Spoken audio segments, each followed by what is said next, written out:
여러분 안녕하십니까? 진성호입니다. 진중권 씨, 요즘 보수 인사 100명의 몫을 하고 있다는 진중권 전 동양대 교수가 또 글을 올렸습니다. 진중권 씨는 어제 올린 글에서 황운하 전 울산지방경찰청장을 맹폭격했습니다. 자, 동아일보의 대특종으로 이 13인의 공소장 전문이 공개됐습니다.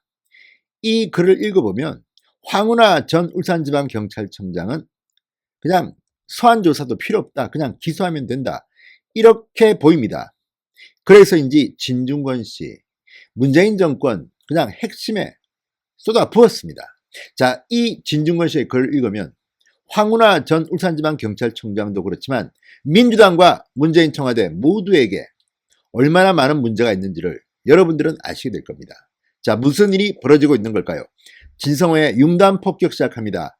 황운하 전 울산지방경찰청장을 융단 폭격합니다. 방송에 앞서 아직 진성호 방송에 구독자가 아니신 분들은 붉은색 구독 버튼 눌러주십시오. 더 좋은 방송으로 보답하겠습니다.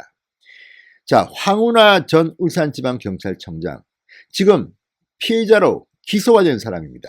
그런데 민주당은 이 황운하의 이 후보 자격을 인정했습니다. 이번 선거 대전에서 출마한답니다. 자, 이런 일이 벌어지는 민주당은 과연 민주주의 공당으로 적합한 것일까요? 아닐까요? 여기에 진중권 씨는 묻고 있습니다.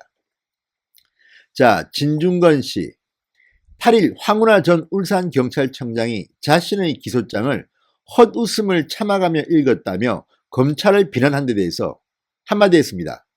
황운하 씨, 말은 저렇게 해도 속으로는 떨고 있을 것이다. 진중권 씨는 이렇게 말했습니다.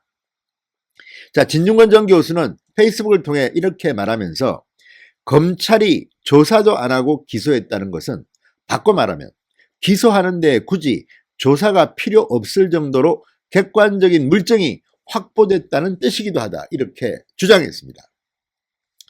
민주당에서 그에게 후보 적격 판정을 내린 것은 정말 그에게 죄가 없다고 믿어서가 아닐 것이다. 그를 부적격으로 판정할 경우 울산시장 선거 개입 사실을 당에서 공식적으로 인정하는 꼴이 되기 때문이다. 이렇게 분석했습니다. 자, 이걸 보면 역시 청와대와 민주당, 황운하는 한몸임에 틀림이 없습니다. 지금 민주당이 그동안 나름대로 이 한국 정당 사상 처음으로 이 예비 후보자까지도 이 적격 판정을 내린 것은 제가 볼 때는 상당히 노력한 흔적이 보입니다. 이 노력을 일거에 찬물을 끼얹은 게 바로 이 황운하입니다. 지금 민주당은 김의겸 전 청와대 대변인조차도 적격 판정을 내리지 않았습니다. 그래서 결국 김의겸은 불출마 선언을 할 수밖에 없었습니다. 뿐만 아니라 문희상 국회의장의 아들 문석균 씨 역시 이런 분위기 때문에 결국 불출마를 선언해야 했습니다. 지금 또 한 명 더 있죠. 정봉주 전 의원, 아직까지 적격 판정을 내리지 않고 있습니다. 스스로 알아서 그만두라는 겁니다. 그랬던 민주당이 그렇게 엄격한 잣대를 가지고 이번 선거에 나름대로 합리성을 보였던 민주당이 유독 황운하에 대해서만큼은 왜 이렇게 빨리 적격 판정을 내린 걸까요? 진중권 씨 말처럼 만약에 황운하에게 부적격 판정을 내리는 순간, 야, 검찰이 수사하고 있는 청와대의 울산시장 선거 개입 의혹 사건 사실이구나, 이렇게 국민들이 판단할까봐 지레 겁을 먹인 것은 아닐까요?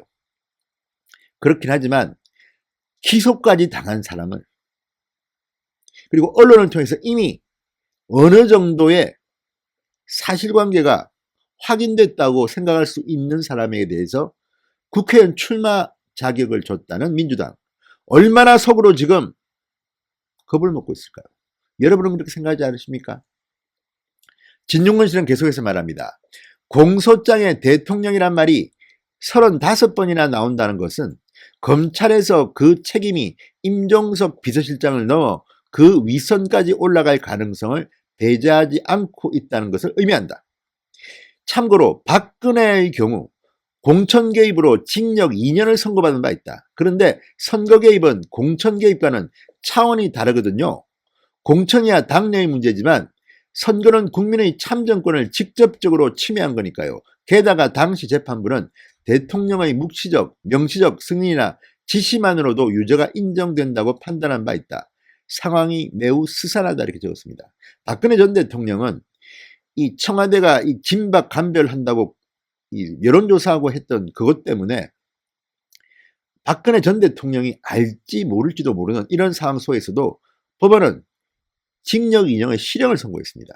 그렇다면 문재인 대통령은 어떻게 될까요?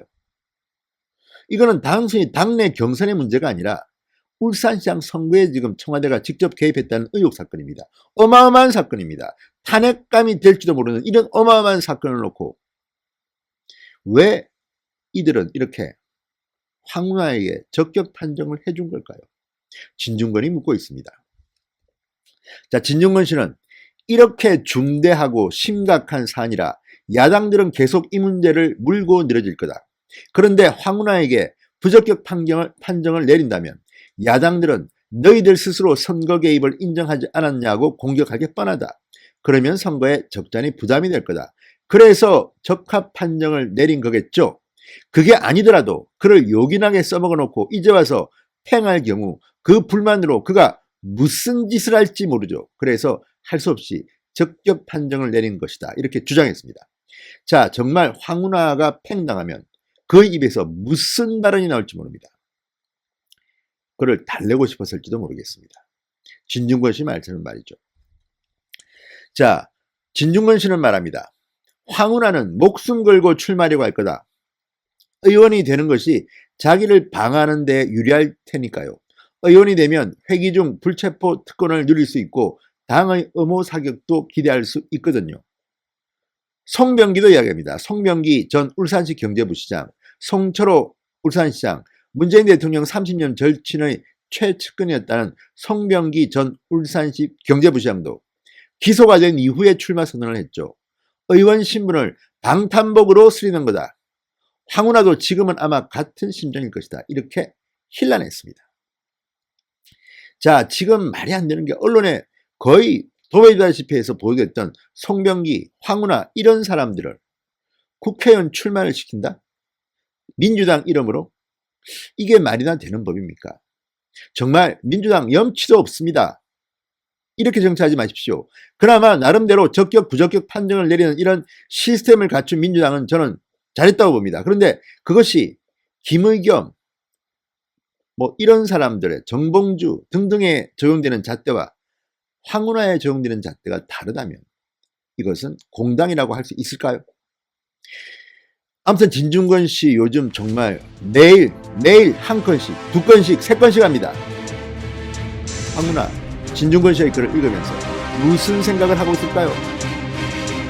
속으로는 좀 떨리지도 않을까요? 그런 생각을 해봅니다. 진성호의 융단 폭격이었습니다. 여러분 감사합니다.